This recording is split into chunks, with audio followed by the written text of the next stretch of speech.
I want people to know that I am autistic.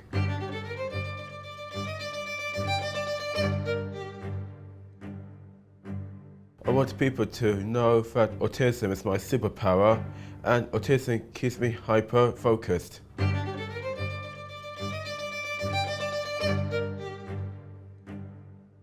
want people to understand that having autism should not stop you from doing sport.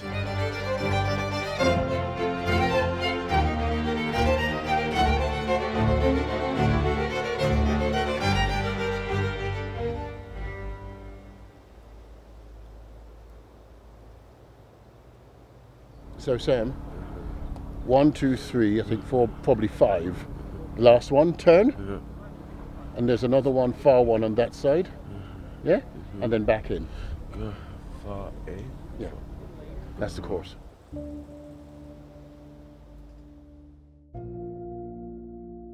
I always talk about Sam is an athlete that has autism as opposed to an autistic triathlete.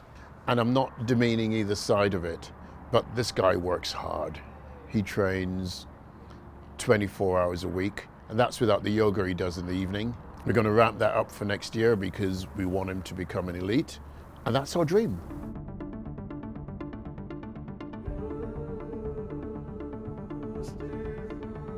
Just thinking about Sam and just reflecting on him, he was really alert kind of child and very much involved in things, and we knew that he couldn't, certain things that he wasn't doing in terms of milestones, but there were other things he was excelling at.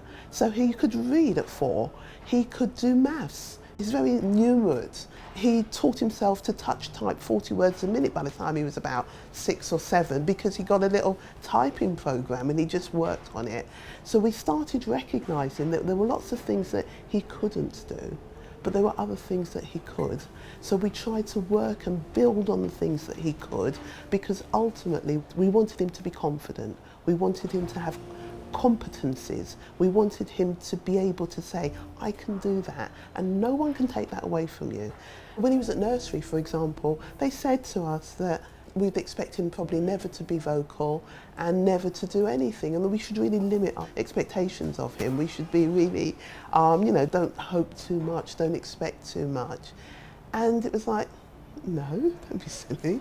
And we just kept doing what we were doing. So, and then he went to school, and at each stage he's had different teachers and different people in his life who have helped him to challenge the norms. But some people have also been very limiting, and they have said, you're expecting too much, you want too much, it can't happen, he can't, he shouldn't. Sam has always shown us that with belief, with commitment, with support, with making adjustments and working with him where he is, he meets goals, he exceeds goals. So the one thing with Sam is that he always, always exceeds expectations.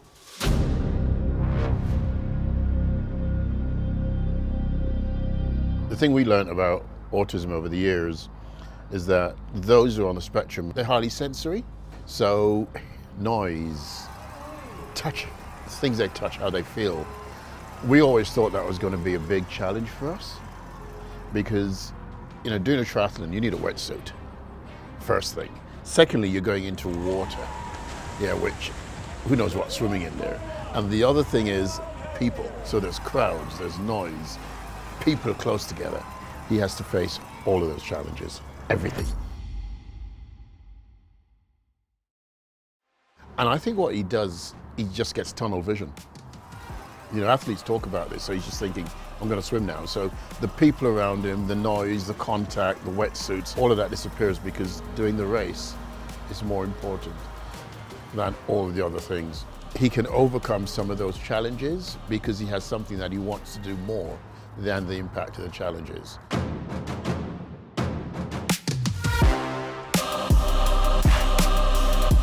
That notion of defying what the expectations, of challenging the conventional wisdom is something that he does, and we are always looking at and trying to work out why, because if we can capture that and if we can bottle that, we can do it again. So any adjustments that are made that support and help him to cope often will help and support other people to cope, and therefore we need to be able to identify those things and share them so that we can open up and make sport like triathlon more inclusive.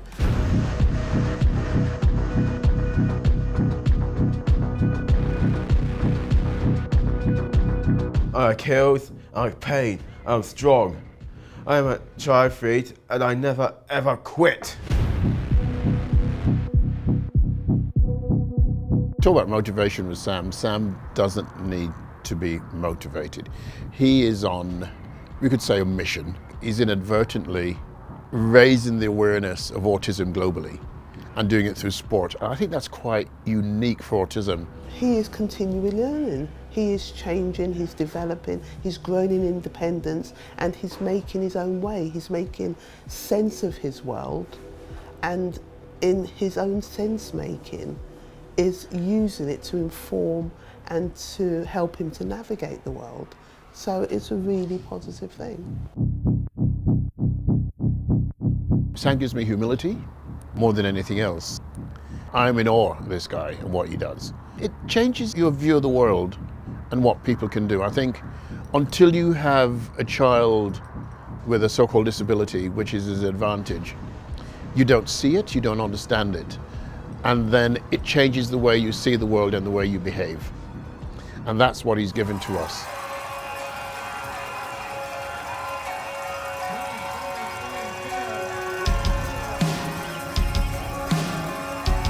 He has more barriers, he has higher walls to climb, he has challenges that other people don't have.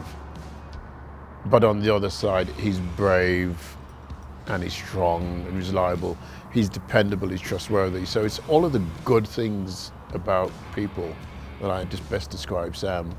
I think the best thing is that Sam has done, he's brought out, he's taught us about love.